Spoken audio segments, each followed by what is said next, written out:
சென்னையில் தேனாம்பேட்டை, சூளைமேடு உள்ளிட்ட பல்வேறு இடங்களில் டாஸ்மாக் நிறுவன அதிகாரிகளின் வீட்டில் அமலாக்கத்துறை அதிகாரிகள் இன்று சோதனை நடத்தினர். டாஸ்மாக் நிறுவனத்தில் நடந்த முறைகேடுகள் தொடர்பாக தமிழக லஞ்ச ஒழிப்பு போலீசார் வழக்கு பதிவு செய்துள்ளனர். டாஸ்மாகில் 1000 கோடி ரூபாய் அளவுக்கு ஊழல் நடைபெற்றிருப்பது கண்டறியப்பட்டுள்ளதாக அமலாக்கத்துறை அதிகாரிகள் அதிகாரப்பூர்வமாக அறிவித்தனர். கடந்த மாதம் சென்னை எழும்பூரில் உள்ள டாஸ்மாக் தலைமை அலுவலகம் உள்ளிட்ட இடங்களில் சோதனை நடத்தி முக்கிய ஆவணங்களையும் கைப்பற்றினர். இந்த வழக்கு தொடர்பாக சென்னை தேனாம்பேட்டை, சூளைமேடு உள்ளிட்ட பல்வேறு இடங்களில் இன்று அமலாக்கத்துறை அதிகாரிகள் சோதனை நடத்தினர். சென்னை மணப்பாக்கம் சிஆர்புரத்தில் உள்ள டாஸ்மாக் நிர்வாக இயக்குநர் விசாகன் வீட்டிலும் சோதனை நடைபெற்றது.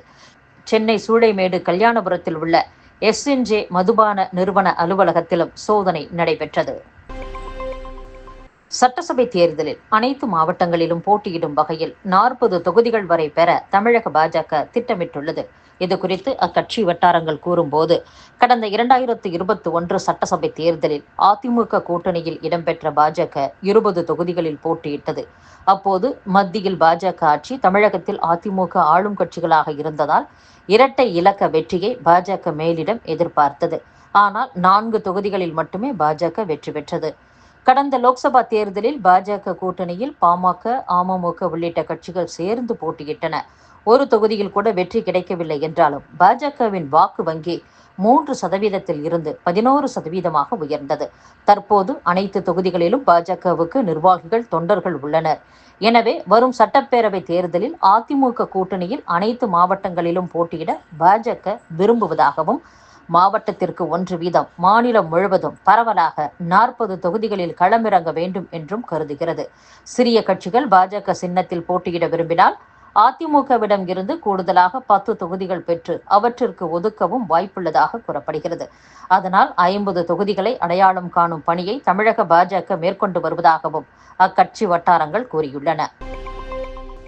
தமிழக மின்வாரியத்தில் அடிப்படை பணிகளை மேற்கொள்ளும் களப்பணியாளர் பற்றாக்குறையால் பராமரிப்பு உட்பட கட்டமைப்புகளை கவனிக்கும் பணிகளில் பாதிப்பு ஏற்படுகிறது.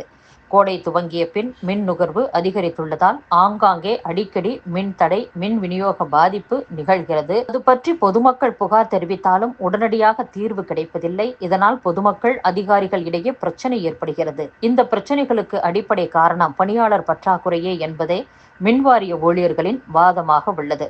இது குறித்து விசாரித்த போது வாரியத்தில் களப்பணியாளர்கள் பணியிடங்கள் பெருமளவு காலியாக இருப்பதாக வேதனை தெரிவிக்கின்றனர்.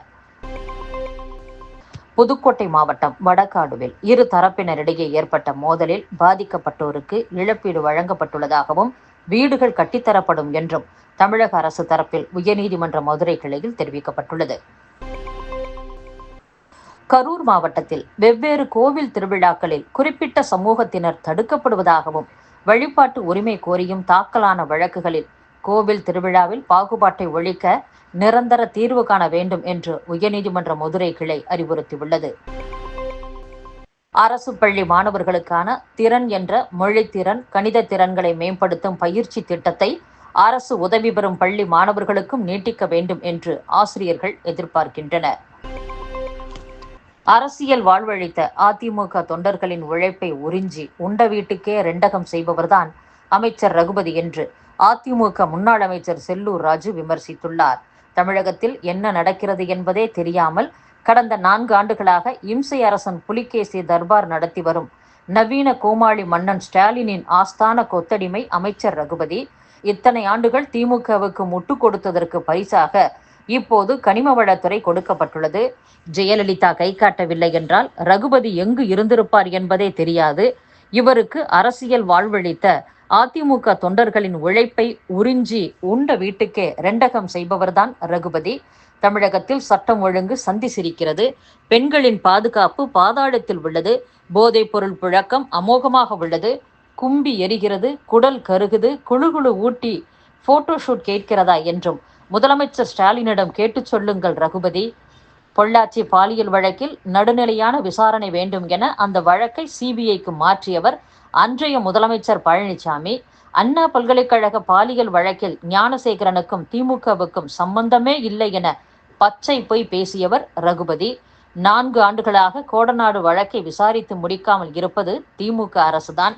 மத்திய உள்துறை அமைச்சர் அமித்ஷாவை சந்தித்து பேசியதும் தமிழகத்திற்கான நிதி வந்துவிட்டது என்ற கடுப்பு இருக்கத்தானே செய்யும்.